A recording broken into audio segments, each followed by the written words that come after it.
নমস্কার বন্ধুরা, আমি অন্বেষা। তোমরা দেখছো আমার চ্যানেল কুকু। আজ বানাবো রেশমি মালাই চিকেন কাবাব রেসিপিটা ঝাল না হলেও ভীষণ রিচ এবং খুবই জুসি, যা সবাইকে মুগ্ধ করবে। তাহলে দেরি না করে চলো রেসিপিটা স্টার্ট করা যাক। কাবাব আমাদের সবারই অল টাইম ফেভারিট, কিন্তু শীতকালে ডিনার হিসেবে যদি চিকেন রেশমি মালাই কাবাব পাওয়া যায় তাহলে কেমন হয়? আজ এটাই বানাবো। এর জন্য আমি টক দই নিয়ে নিয়েছি 4 থেকে 5 চামচ।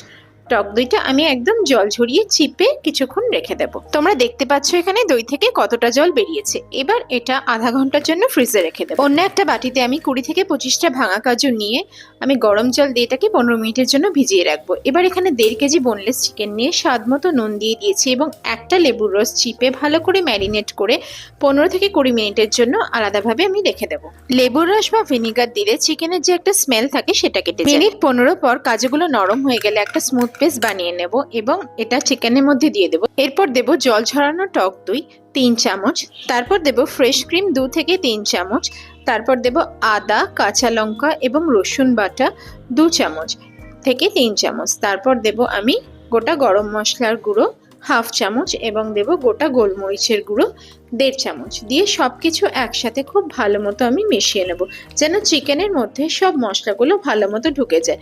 এবার এটাকে আমাদের অন্ততপক্ষে 3 থেকে 4 ঘন্টা ফ্রিজারে রাখতে হবে। 3-4 ঘন্টা ফ্রিজারে রাখার পর এটাকে আমি স্টিকের মধ্যে গেঁথে আমি রেখে দেবো। তোমরা দেখতে পাচ্ছ যে চিকেনগুলোর মধ্যে মশলাগুলো ভালো করে ঢুকে গেছে।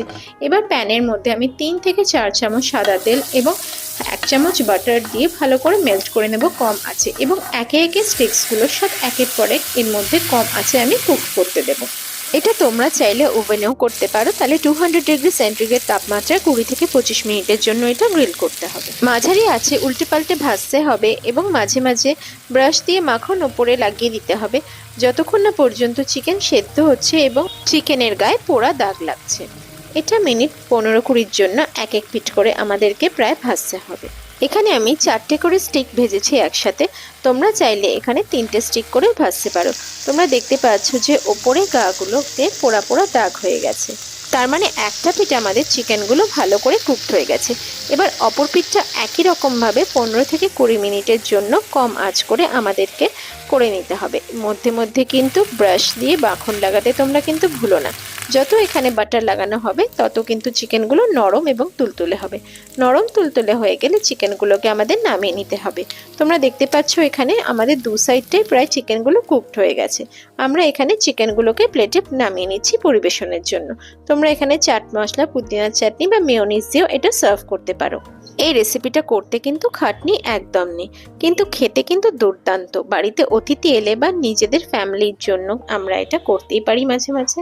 তোমরা কিন্তু এটা একবার ট্রাই করো অবশ্যই বাড়িতে। চাটনি আর স্যালাডের সঙ্গে পরিবেশন করলে পার্টি, উৎসব বা উইকেন্ড স্পেশালের জন্য এটা হয়ে উঠবে একদম পারফেক্ট স্টার্টার। রেসিপিটা ভালো লাগলে লাইক, শেয়ার ও কমেন্ট করতে ভুলো না। আর আমার চ্যানেলটা অবশ্যই সাবস্ক্রাইব করে নিও, আর কমেন্টে অবশ্যই জানিও কেমন হলো তোমাদের মালাই রেশমি চিকেন কাবাব। দেখা হবে আবার পরের ভিডিওতে নতুন কোনো রেসিপি নিয়ে। সবাই ভালো থাকো, সুস্থ থাকো, ধন্যবাদ।